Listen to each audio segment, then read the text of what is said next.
Good morning po sa inyong lahat sa Pilipinas. Napakagandang umaga po itong ating umaga ngayon. Amen. Kasi ito po yung pag-alala natin sa muling pagkabuhay ng Panginoong Hesus nung siya po ay ipinako sa krus at tayo upang tayo ay mabigyan ng pagkakataon na makalapit sa Ama at mapatawad ang ating mga kasalanan sa pamamagitan ng kanyang pagtubos sa atin sa pamamagitan ng kanyang dugo. Amen. So ito pong araw na to ay pag-alala at napakahalagang pasasalamat. Pagpapasalamat tayo sa Diyos sa ginawa niyang kabutihan sa atin, yung kahabagan ng Diyos na ginawa po sa atin. So ngayong umaga pong ito sa mga baguhan po, kasi po dito chapter by chapter po ang ating pagbabasa dito sa amin at lahat lamang po ang sinishare ko po dito o ng mga kasamaan ko ay lagi lang talagang actual na mula lamang sa salita ng Diyos dito po sa Biblia. Dito kami nagbe-base at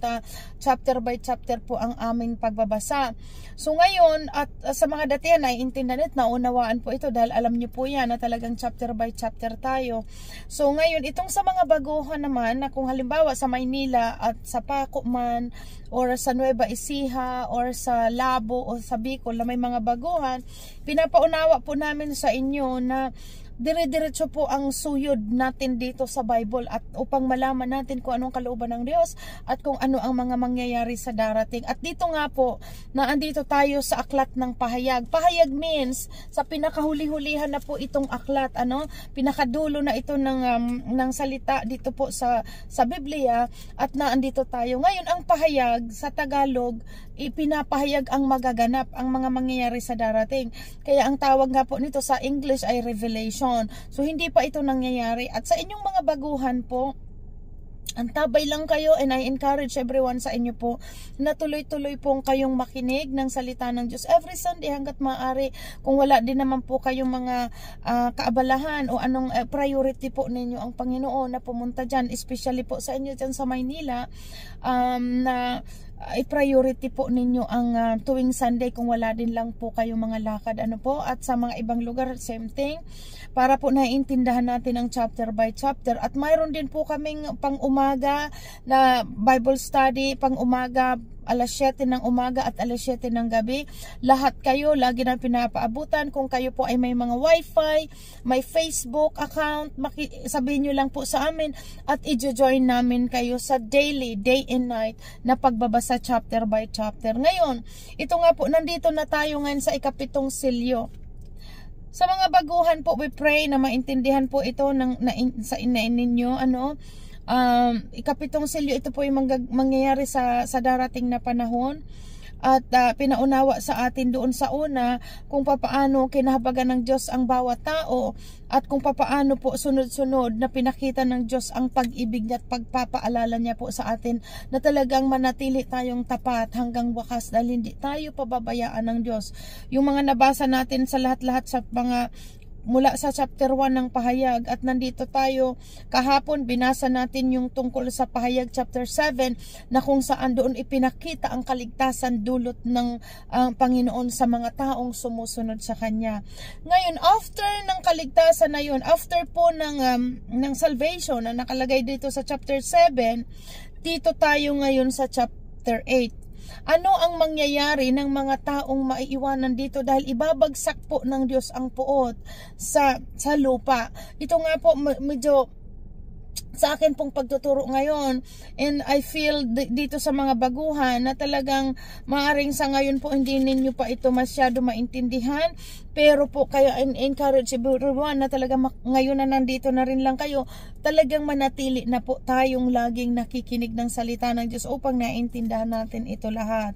So itong chapter 8, ito po yung ikapitong silyo. Ikapitong silyo, ibig sabihin kasi mula doon sa simula po nitong chapter 6 na walang nakitang karapat-dapat na magtanggal ng silyo. Ibig sabihin yung silyo kay nakabalunbon doon sa sulat ng kordero na walang iba ang pwedeng magtanggal ng silyo na yun kundi ang Panginoong Hesus lamang. At sa bawat tinatanggal na silyo po, may magaganap sa lupa. So ngayon dahil limited po ang oras ko, nandyan si Banji and then si Pa sa Bicol, and I think si Sister Guy ang nasa Nueva Ecija, no, sila Jen, I believe kung naandyan kayo Jen, and then naman sa labo na dyan si Gemma, which is alam nyo po ang kasaysayan ng ating binabasa chapter by chapter. Alalayan nyo na lang po after nito na mag-summarize po kayo kung nung patungkol dito sa tinutukoy natin, na talagang ito po kasi nasa chapter 8 na tayo, nandito tayo sa ikapitong silyo. Yung chapter 6 na andoon lahat nakasulat ang pagtanggal ng simula hanggang sa hanggang sa dulo, at hanggang nga dito nandito ngayon sa chapter 8 tayo. So, before that, mag-pray po muna tayo. Hallelujah. Dakilang aming Diyos na banal. Pinupura ka namin, Ama. Amang Diyos na dakila, pinagkakatiwala po namin sa iyo ang aming mga pagbabasa, pagkikinig ng mga salita mo. Lalo na po sa akin, pinagkakatiwala ko po sa iyo ang bagay na ito, Ama, dahil alam ko pong wala akong magagawa kung hindi niyo po ako tuturuan sa bagay na ito. Ganon din sa mga nakikinig, O Diyos. Kaming lahat, inaamin po namin, Ama, na wala kaming magagawa o hindi na ito maunawaan kung hindi niyo po ito papaunawa. Subalit, ayon sa sabi mo kay Juan na pinaabot sa amin ngayon, na ito'y pinapaabot mo sa iyong mga hinirang sa aming lahat upang maintindihan namin ano ang magaganap sa darating na panahon. Kaya aming Diyos, dinadalangin ko rin po sa iyo ang mga baguhan ngayon na maintindihan po ng bawat isa, baguhan o datihan, lalong maintindihan ang kalooban mo at lalo kami, O Diyos, sumunod sa iyo at lumayo sa anumang gawa ng kasalanan. Maraming salamat po, dakilang Amang Banal. Pinupuri ka namin, pinasasalamatan namin ang ginawa mo sa cross mula 2,000 years ago, na kami, O Diyos, ay pinatawad mo, tinubos at ibinalay niyo ang buhay alang-alang sa amin upang kami makasama mo dyan sa buhay na walang hanggan. Kaya aming Ama sa langit, pinupuri ka namin, pinasasalamatan ka namin sa ang lahat pong dalangin ko namin ito ay sa ngalan ng Panginoong Hesukristo. Amen. Amen. So chapter 8, ang ikapitong silyo. Ang ikapitong silyo, sabi po dito, nang alisin ng kordero. Ganito na lang po ang gawin natin, madaliin ko na lang po. Para maintindihan po ng lahat. I-covered ko po, pakinggan nyo na lang please.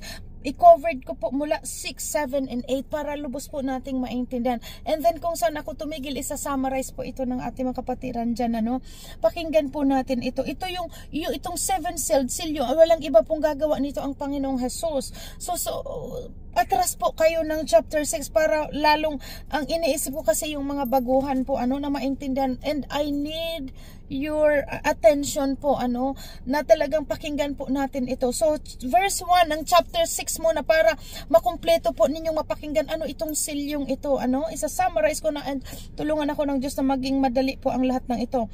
Okay, chapter 6 po muna, ang mga silyo. Nakita kong inalis ng kordera ang una sa 7 silyo at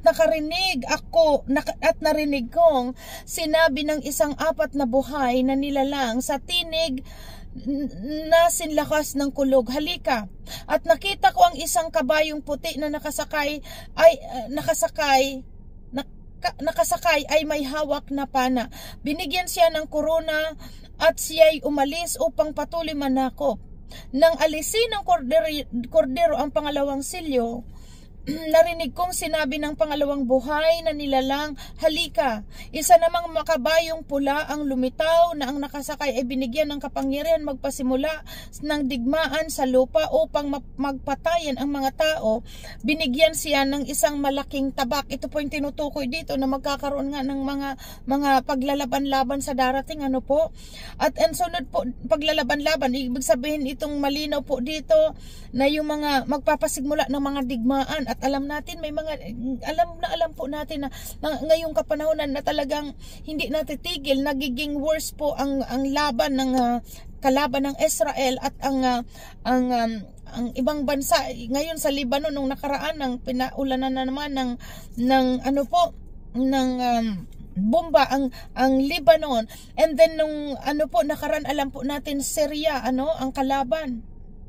ng Russia, 'di ba? So ito po makikita natin na ganito. And then sabi dito sa verse 5, nang alisin ng kordero ang pangatlong silyo, narinig kong sinabi ng pangatlong buhay na nilalang, halika, isang kabayong itim ang nakita ko at at may hawak na timbangan ang nakasakay dito. May narinig din akong parang isang tinig na nagmumula sa kinaroroonan ng apat na buhay na nilalang at nagsabi, isang takal na trigo lamang ang mabibili ng sahod sa maghapong trabaho at tatlong takal na harina lamang ang mabibili sa ganun ding halaga. So pinapakita po dito na dadating ang talagang magtataghirap. Yung maghapon na trabaho ng tao, isa lang, parang isang kahig, isang tuka. Ito po yun, nakalagay dito, basahin nyo and pakinggan nyo mamaya, balikan nyo mamaya itong mga binabasang ito para po makovered lang natin ito at makita nyo rin lang na talagang naandito ang mga mangyayari sa darating na panahon. So may narinig akong parang isang tinig sa verse 6 po. May narinig akong parang isang tinig na nagmula sa kinaroroonan ng apat na buhay na nilalang na nagsabi, isang takal na trigo lamang ang mabibili ng sahod sa maghapong trabaho at tatlong takal na harina lamang ang mabibili sa ganun ding halaga. Ngunit huwag mong pinsalain ang langis ng olibo at alak.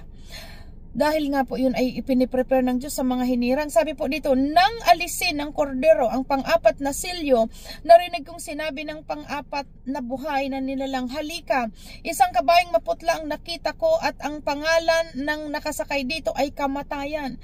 Nakasunod sa kanya ang daigdig ng mga patay. Ibinigay sa mga ito ang kapangyarihan sa ikaapat na bahagi ng lupa upang pumatay at sa pamagitan ng digmaan, tagutom, salot at mababangis na hayop na nayop sa lupa. Nang alisin ng kordero ang panglimang silyo, nakita ko sa ilalim ng dambana ang mga kaluluwa ng mga pinatay dahil sa salita ng Diyos at dahil sa pagpapatotoo nila rito. Sumisigaw sila ng malakas, O Panginoon, makapangyarihang banal at tapat. Gaano pa katagal bago ninyo hatulan at parusahan ang mga tao sa daigdig ng pumatay sa amin?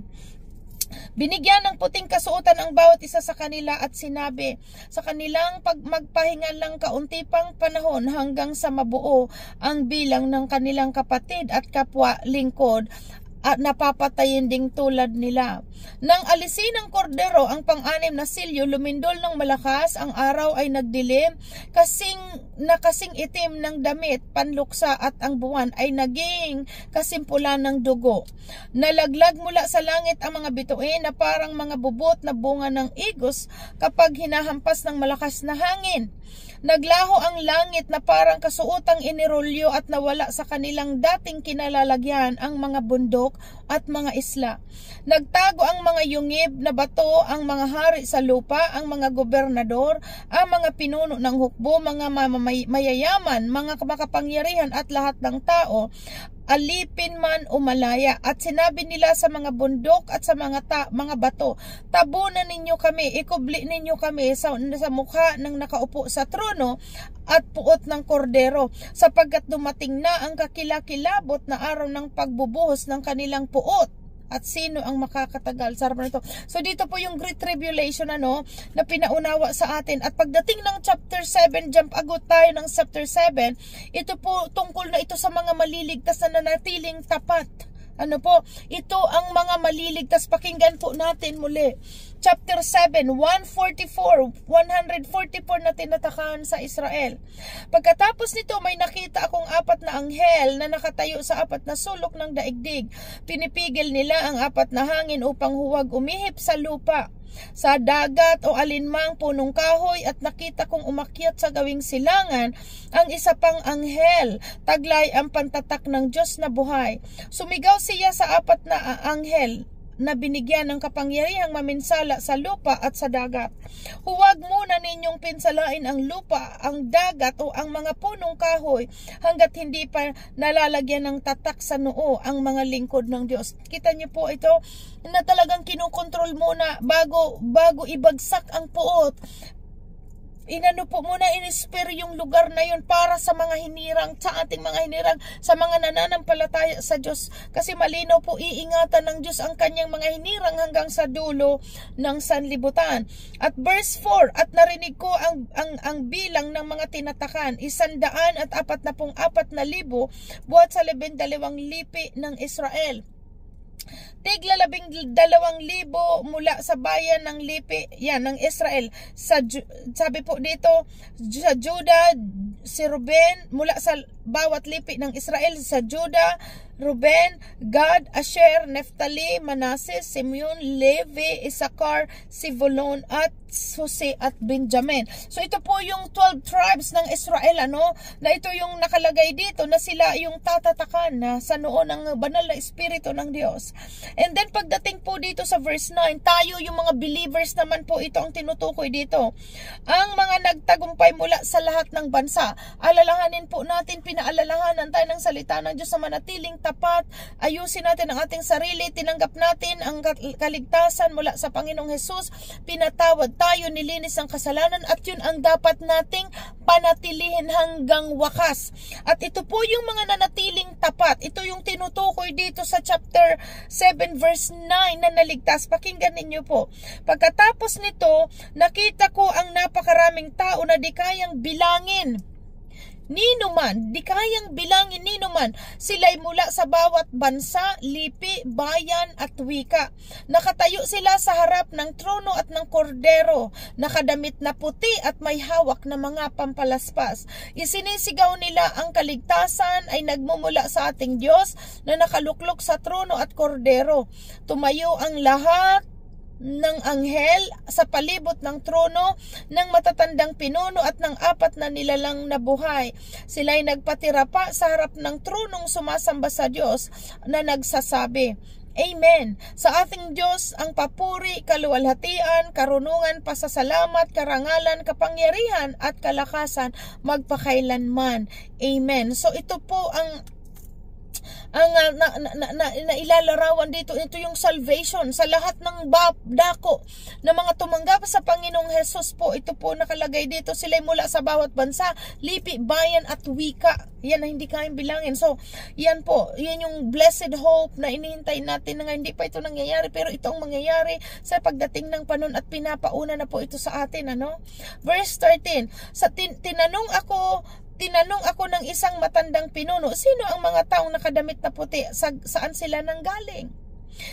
Ginoo, kayo po ang nakakaalam, sagot ko. At ito po ang sabi ng matandang pinuno. At sinabi niya sa akin, sila ang mga nanggaling sa matinding kapighatian. Sumalinaw po kasi, diba, doon pinaunawa sa atin na magkakaroon ng magtagutom, mga paghihirap, matitindang pagsubok. Pero tinuturuan tayo ng salita ng Diyos manatiling tapat. Lalabas yung Antichrist sa panahon na yun. Bago po itong mangyari, lalabas ang Antichrist. Marami ang malilinlang, maraming lalabas sa mga bulaang propeta. Pero tinuturuan tayo, manatili tayo sa salitang ito po. Manatili tayo sa salitang ito upang alam natin ang lahat at hindi tayo malinlang na mga nagpapapanggap na sila ay mga apostol o mga tagapagturo. Kaya tinuturuan tayo manatili sa Word of God. Kailangan titingnan niya lagi natin kung ang ipinapangaral ay nagmumula sa salita ng Diyos. So ngayon malinaw ito, sinabi po dito, sila yung mga nanggaling sila ang mga nanggaling sa matinding kapighatian. Ito po yung mga believers na sa kabila ng lahat ng paghihirap, mga tagutom, lahat ng mga pagsubok, hindi po sila nag-give up at bagkus nanindigan sa salita ng Diyos at napanatili yung kanilang mga kasuotan na malinis na damit. Ibig sabihin, katulad ngayon, pag-alala, pinatawad tayo ng Panginoong 2,000 years ago nung namatay siya sa cross. Sa sino mang tumanggap sa Panginoong Hesus ay magkakaroon ng buhay at kaligtasan at pinatawad ang kanilang mga kasalanan. So yun po, at mula nung tinanggap natin ang Panginoong Hesus, yun po ang kailangang mapanatili natin ang ating damit na malinis, damit by faith na nilinis tayo ng Diyos, yung ating buhay nilinis at kailangang mapanatili nating malinis. Yan po ang tinutukoy dito sa verse 14,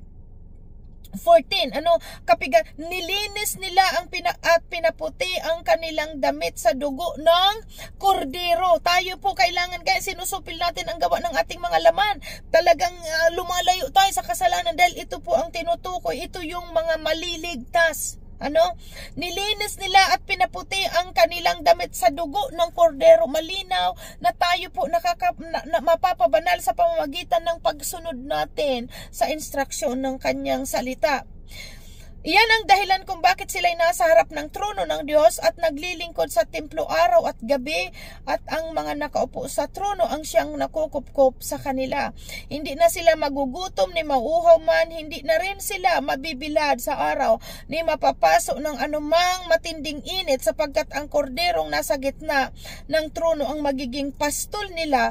Siya ang gagabay sa kanila sa mga bukal na tubig na nagbibigay buhay, at pahirin ng Diyos ang bawat luha sa kanilang mga mata. So dito po sa chapter 7 na to, ito na yung salvation na inalis na yung mga believers, at nakasama doon ng Panginoon. Tandaan po natin sa nabasa natin sa Thessalonians, ang pagbalik ng Panginoong Jesus, ang second coming ni Lord Jesus, ay hindi na siya bababa sa lupa. Kung makita po natin yung unang pagpunta dito ng Panginoong Jesus sa pamamagitan ng pagbubuntis ni Maria, alam natin ang kasaysayan ng Panginoong Jesus mula nung ipanganak at lumakad siya dito sa lupa at hanggang sa ipinako sa krus. Yan po ay yung unang pagpunta dito ng Panginoong Jesus. But the second coming of Christ, nakita po natin hindi na siya dito bababa sa lupa. Nakita natin ito sa kanyang salita na ang second coming, yung return ni Christ, hindi na siya bababa sa lupa. Kung ano nung sabi dito sa Thessalonians, maging sa pahayag 1, na sasalubungin siya natin sa alapaap. Amen. Maunang bubuhayin ng mga patay, hindi ng mga buhay. Sasalubong tayo sa alapaap ayon dito sa salita ng Diyos. So hindi bababa ang Panginoong Jesus sa lupa. So ito po yun yung mga believers na sumalubong. Ito na po yung chapter 7. Basahin po ninyo ang chapter 7 at dito nyo maunawaan na ito yung mga nagtagumpay sa tribulation, yung mga sumunod at nanatiling tapat sa Diyos hanggang wakas, na sila po ay naligtas. Ngayon ang question, anong nangyari doon sa lupa na mga naiwanan? Ito po ang babasahin natin sa chapter 8. Kaya tinuturuan tayo habang may panahon, sikapin natin makasama tayo doon sa unang yung pagsalubong sa Panginoong Hesus sa alapaap, sa ulap, dahil ito po yung mga na-save, mga naligtas. Tandaan po natin nandun sa Matthew na ilalintulad, may dalawa na nasa bukirin, mawawala ang isa, di ba? At natutulog, dalawa silang magkatabi, hindi may mawawala ang isa. So ibig yun, yung pag-rapture po ito, yung tinutukoy dito na pagsalubong, yung pagbalik ng Panginoong Hesus, sasalubungin siya ng mga nanatiling tapat, at nandito yan sa chapter 7, ulit-ulitin nyo po upang maintindihan, 6, 7, and 8 upang maintindihan natin. So, ngayon nung naalis na ang mga believers na nakasama na ang Panginoong Jesus, ano ang mangyayari dito sa naiwan? Tandaan po natin, wawasakin ng Diyos ang sanlibutan. Ang kasamaan ng sanlibutan, wawasakin.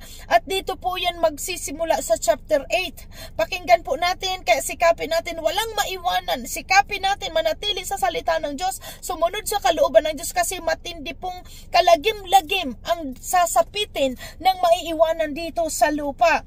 Chapter 8, ang ikapitong silyo. Ito po yung ikapitong silyo, kaya ginawa kong binalikan ang 6, 7 kasi nakapalob dito ang 7 sealed upang maintindihan ng mga lahat sa atin, lalo pa yung mga baguhan na hindi ito nalaman.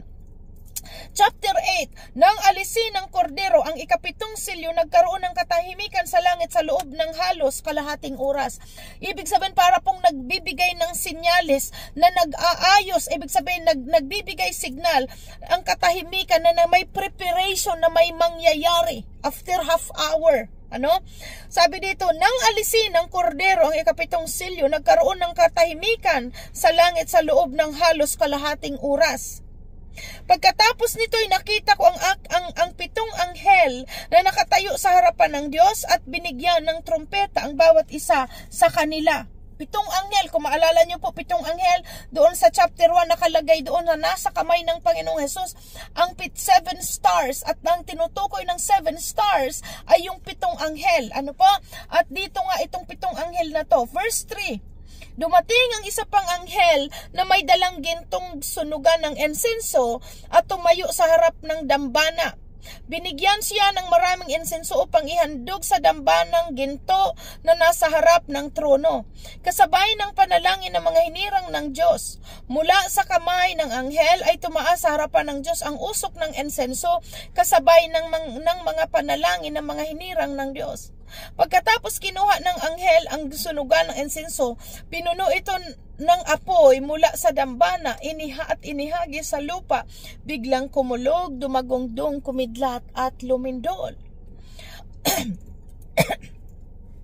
Ang 7 trompeta, verse 6, at humanda ang 7 anghel na may 7 trompeta upang hipan ang mga ito.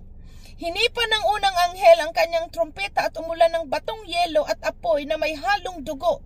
Nasunog ang 2 bahagi ng lupa, ang 2 bahagi ng mga punong kahoy at lahat ng nasariwang damo. Tingnan po ninyo dito, sa bawat laging 1/3, kalahati, 3 bahagi, 2 bahagi, 2 bahagi ng lupa. So ibig sabihin, may portion lamang po na dito sa part na ito, may portion na pinipinsala ang Diyos sa lupa, binabagsakan.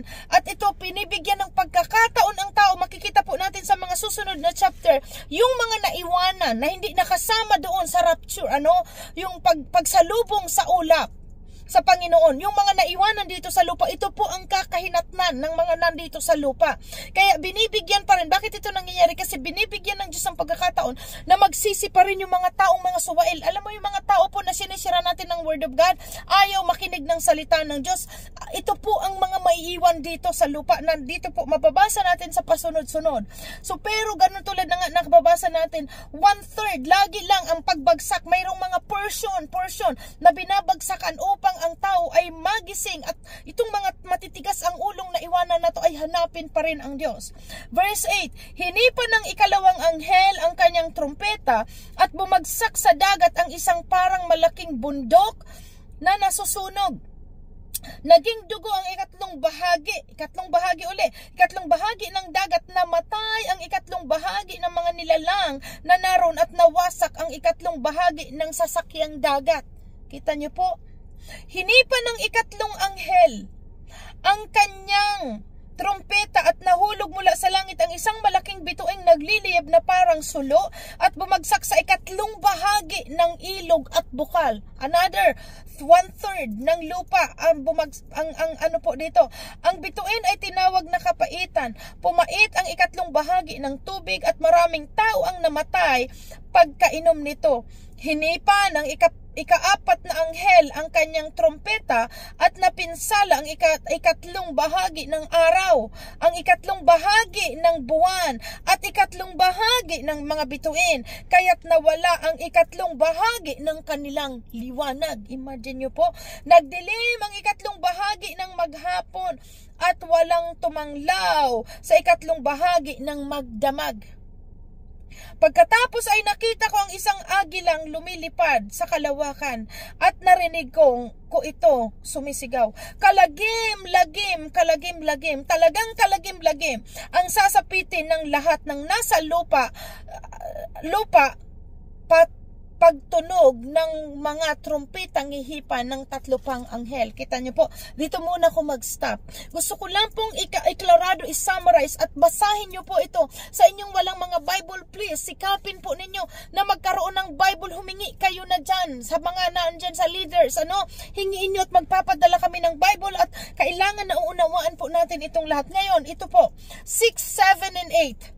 Kung ngayon kasi madalian po ang aking pag-share, pero balikan po ninyo kayong may mga Bible at dalangin nyo sa Diyos na ipaunawa sa inyo. Chapter 6, chapter 7, and chapter 8. Sa chapter 6 na andyan po ang pagsignal, kung ano ang gagawin mangyayari dito sa lupa. Ngayon, pagdating sa chapter 7, pinakita po dito na yung mananatiling tapat sa mangyayari doon sa chapter 6. yung mga mananatiling tapat at nagiging matatag sa salita ng Diyos, yan po ang makakasama doon sa masasalubong sa Panginoong Hesus sa alapaap, na nakatutok po ito sa nakaslagay sa Thessalonians chapter 4, yung kaligtasan, yung pagbalik ng Panginoon. So ito ang makakasama doon, yung mga believers na sasalubungin ng Panginoong Hesus sa alapaap. Ngayon, anong mangyayari doon sa mga ayaw makinig sa salita ng Diyos at sa kabila na mga naiwan, katigasan ng mga ulo? Ito pong nakalagay dito sa chapter 8. Ano po? Sila yung mga taong maiiwanan dito sa lupa na hindi nakasama doon sa pagsalubong sa Panginoon sa langit. Sa ulap.